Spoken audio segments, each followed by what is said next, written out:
እኛ ኑራችን እኔና እሷ ነን የምንኖረው። ኦኬ። አባቴ የላትም። ያ አባቷ እኔ 6 ወር እርጉዝ ሆኜ ነው የሞተበት። ኦኬ። ገና ሳትወለድ? እና ራሴ ነኝ በቃ ሰው ቤት እንደዚህ በረንዳ ላይ እያስተኛሁ እያልኩ ልብስ እያጠብኩ ያሳደኳት። እንደዚህ እንትን ልብስ ሲያጥቦ እሷን ተሸክሜ ሲሄድ ማለት ነው እንደዚህ በምትተኛበት ሰው ቤት እንደዚህ እያስተኛዋት አሳደኳት ማለት ነው። እና በቃ እንደዛ ይሄን ነው እኔና እሷና እዚህ ቤት እዚህ ጎረቤት ላይ ነበርና በዛ ሰዓት ነፃ ቤት ውስጥ ነበር የምንኖረው። ኦኬ። ስለዚህ ልብስ በማጠብ ነው በዋነኝነት? አዎ ልብስ ነው። አሁንም ልብስ ነው ማጠበው። እንትኑ እኮ አለ በሩ ላይ እኮ ተልጥፈዋል። አዎ ሰው ልብስ እናጥባለን። እሱ እናንተ ነው? ኦኬ አለ።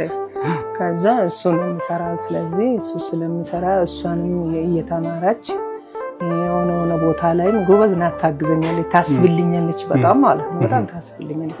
ያሳልፍልሻለሁ ትለኛለች። እኔ ቲክቶክ ሰርቼ ያሳልፍልሻለሁ ሌላው እንኳን እስከዛ ትምህርቱን ጨርሼ እስከሚጨርሰው እንኳን እንደዛ ያሳልፍልሻለሁ፣ አይዞሽ እማዬ ብዙ ነገር ሆነሻል ለኔ ብለሽ መግባት ስትቺ ሳታገባ ቁጭ አልሽ ለኔ ብለሽ ታውራለች።